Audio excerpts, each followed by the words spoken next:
What's up ulit mga kuy? So today tayo ay nandito sa Time Zone Greenbelt 3 para sa isang exclusive na corporate event. Di bale ito guys ang inclusions para sa 200 packs sa isang exclusive event. Yes mga papi, tama kayo, pwede nyong upahan ng buong time zone. So for example, ito today ay family day ng isang corporate company at kasama tayo today sa kanilang magiging guest. Sobrang nakaka-excite and at the same time sobrang nakakatuwa kasi talagang solo nyo yung buong time zone. Tapos dito guys, makikita nyo yung chikiting ko, sobrang excited din talaga. So pag ganito guys, parang 3 hours lang na exclusive yung place sa inyo. Then after that, pwede na siyang i-open for public. And also, each guest will receive a time zone card na automatic meron ng kasamang 750 na load credits. Meron ding mga vouchers na ipapamigay guys kada guest. Tapos, ito yung choices of food meal para sa 200 packs. And of course, yung bowling area guys, solong-solo nyo rin talaga yan. Alam mo yung feeling na wala kang kaagaw sa mga gusto mong arcade games na gusto mong laruin. Syempre, hindi rin mawawala ang kanilang prize booth dito na after mong makapag-ipon ng tickets ay for sure talaga namang makakapag-redeem ka dito. So ayan guys, tagi-isa na kami dito ng time zone card, si Wifey at ang aking chikiting.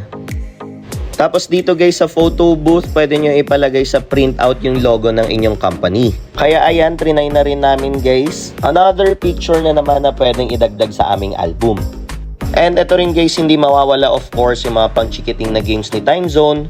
At syempre, hindi rin tayo magpapahuli na maglaro dito sa Slam a Winner. Malakas kasi magparami ng tickets dito eh.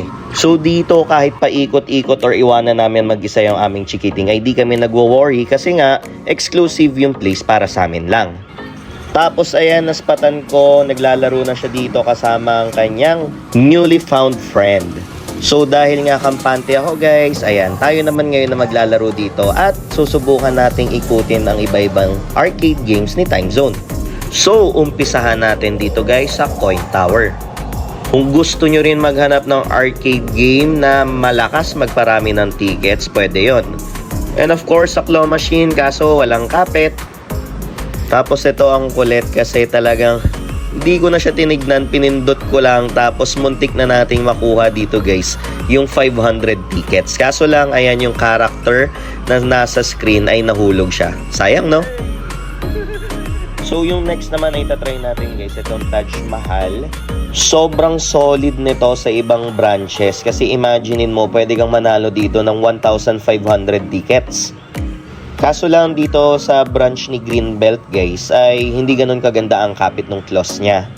Kaya naman naghanap ako ng ibang arcade games hanggang sa napadpad ako dito sa tinatawag na Over the Edge. Pero yung nandito guys mas solid kasi imaginein mo merong Funko na mga display. Kaso lang super hirap nilang kunin kasi yun yung pinaka grand prize talaga. And kung mahulog man sila, I guess medyo matagal-tagal pa rin before sila makuha. So luckily, dito naka-2 figures tayo. Kaya naman guys, kung naghahanap kayo ng mga unique na ganap para sa inyong corporate events, try nyo na rin kay Time Zone. Paano ba yan mga kuys? Yun lang muna sa ngayon. Bye guys! Ay, wait! Don't forget to subscribe mga papi ha! Thank you!